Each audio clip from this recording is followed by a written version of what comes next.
Live, local. This is Fox 12 Now. Hello, everyone. This is Fox 12 Now. I'm Greg Nibbler. As always, we appreciate you joining us. For those of you who've been streaming here with us all day, thank you for doing so.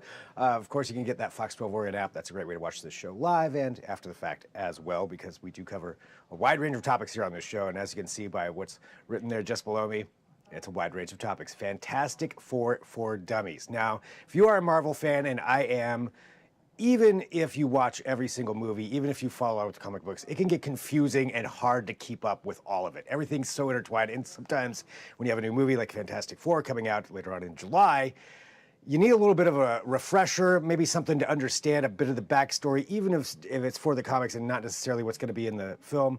It's nice to go in with a little bit of knowledge ahead of time. And Fantastic Four for Dummies, I believe, is going to do that for you and probably a lot more. We're joined now by Justin Peniston, the writer and the author behind Fantastic Four for Dummies and so many other things that you are a part of and that you have done. Justin, really good to have you here on the show today. Thanks for having me. Great to be here. I wanted to give everybody, a bit of this understanding of you as an artist and a writer. Could you tell everybody maybe, how you got into it and just some of these amazing projects that you've worked on?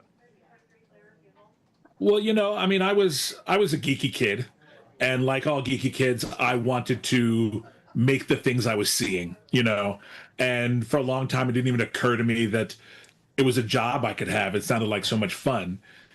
I thought I was going to be, maybe a doctor and a writer, or a lawyer and a writer. And it wasn't really until college that I thought, no, this is my career path. This is what I want to do.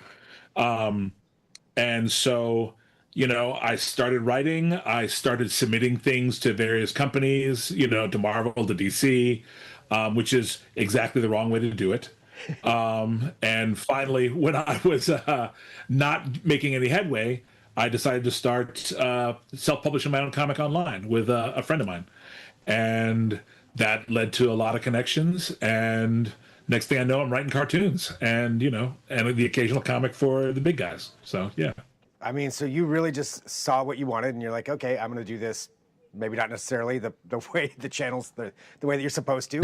I'm just going to go do it. They say that everyone's way in is different to the comic book business, and when it seemed like I wasn't making any headway, the internet was there. And so we just started self-publishing a comic, I reached a point where I knew that I wanted to be a writer. I wanted to fail at writing more than I wanted to succeed at anything else.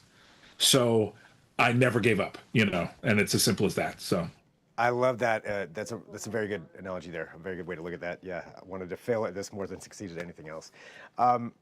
Let's talk about, you get in there, you're doing this, and just to clarify too, some of these different things that you write for. Could we go back to that just for a second, because I think it is pretty incredible, some of those different avenues that you've written.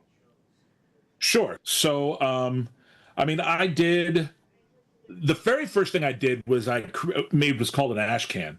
It's a a do-it-yourself printed home comic.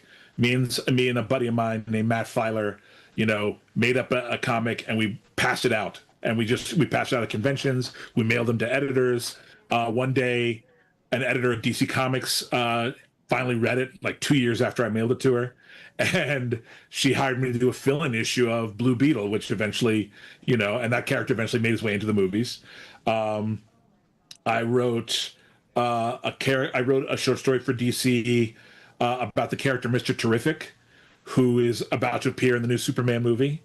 I started really networking and meeting people, and eventually one of the producers behind one of the creators behind Ben 10 asked me if I was interested in doing animation work, and so he offered me a job, and I wrote for a European cartoon called Gourmety, and then that led to gigs writing for Mega Man Fully Charged and Ben 10 and Sonic Prime on Netflix, and all the while, my partner William Orr and I were making this comic we did online. We still do online, called Hunter Black, a hard-boiled fantasy.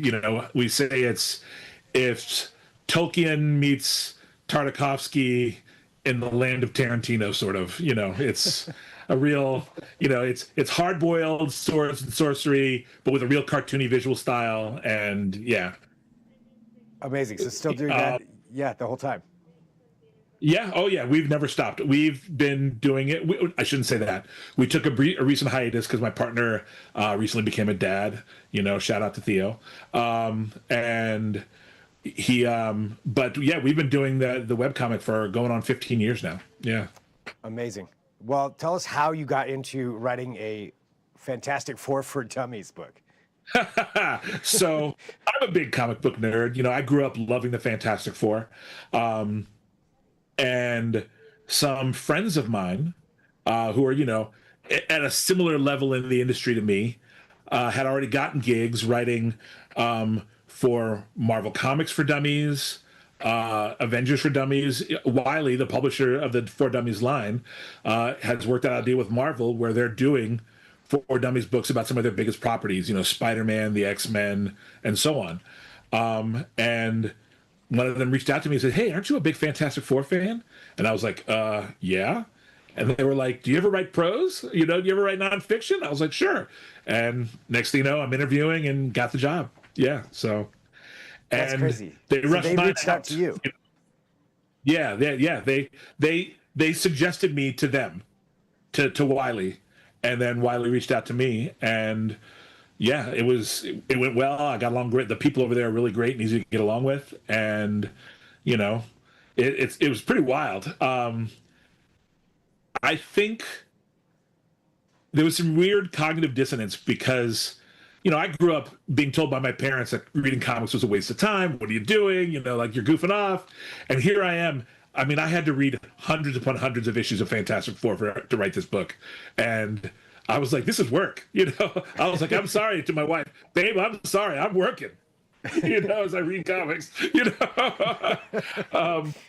but yeah, it was through contacts, through friends how I got the job. Wow. Networking like that and just knowing people and yeah, being a part of that, but also, this knowledge. So what is the first step that one goes through when they're writing a book, whether it's Fantastic Four or anything? I mean, I guess this is the experience here, but when you're writing a book for dummies like this. First, they really want basically an outline of how the book's going to look. They want, your first step is basically writing a table of contents, basically saying, here's everything that's going to be in the book. And you're pitching, your table of contents is basically your pitch for the book to both Wiley and ultimately to Marvel. And they make suggestions saying, okay, put this in the book, don't put that in the book. Don't focus so much on the older movies and cartoons and stuff. We really focus on the comics. And once we had that finalized, I just started writing. And the part of the fun for me was not only did I write, everything that's in the book, but I also got to pick out all the artwork that's in the book. So that was also, kind of fun and rewarding. Yeah. That's amazing. I bet you must have a pretty great collection of Fantastic Four comics at this point.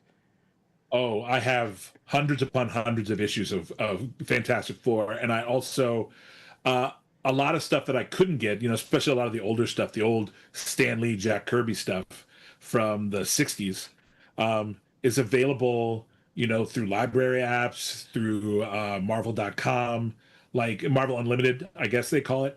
But a lot of that stuff you can get online. Yeah, I was reading comics through the library online, and that was wild. Yeah, that's so great that people can have access to that too, because sometimes that stuff used to be so hard to get a hold of, but now you can actually get there and people can enjoy it. Well, for Fantastic Four, what was the number one thing, if you had something in mind, that you wanted people to take away from reading Fantastic Four for Dummies when it comes out? I would say, well, Fantastic Four for Dummies, especially if you're a fan of the movies and you're going in kind of not knowing much about these characters, the book is a great introduction to them. And if you've seen the movie and you want to know more about these characters, the book is a pretty deep dive into who all of these characters are and what makes them who they are. Especially with characters that have been around for decades, like the Fantastic Four or Batman or James Bond, that have gone through various iterations. The book really boils these characters down to their essence, like the way the stories and the characters were written in the 60s is not the same as they are today, but there are certain things that stay true no matter what. Mr. Fantastic is a genius, and sometimes relies too much on his brain and then not enough on his family. Ben Grimm, the Thing, will always be a guy who has overcome something that was done to him, to make himself into a hero. Things like that, the essence, the true essence of these characters. And I also highlight the stories that show these things about those characters. Yeah, so a great way to, I like that, learn something before you go into the movie. If you want to know more after the movie, go and do this too. It's a useful book, for anyone who likes superheroes, I think. I mean, the Fantastic Four were the first Marvel heroes. Marvel, before they were Marvel, they published, the Submariner who appeared in Black Panther, and they published Captain America, but they weren't even called Marvel Comics then. The Marvel age of comics doesn't start until 1962, and it begins with Fantastic Four #1. So this is like an origin story also, and going into this when we're talking about Marvel Comics. Sure. Yeah, absolutely. And I think, like, you can see from the trailers that this is a movie that it's got sort of this retro futuristic vibe to it. Like, it looks like the future as envisioned in the 60s, if you're watching Johnny Quest and reading Fantastic Four comics. And so, yeah, they're going for that. They're going for that. These are the first vibes. So I think that's why they intentionally went after that retro feel. Yeah. You may not be able to answer this, but did they give you a screener of it already? Oh, I am not allowed to answer things like that. No, okay. Definitely not. I had to ask. I figured that was something that couldn't, but that's why I put it out there. No spoilers. But the book, that we can tell everybody, when is that coming out?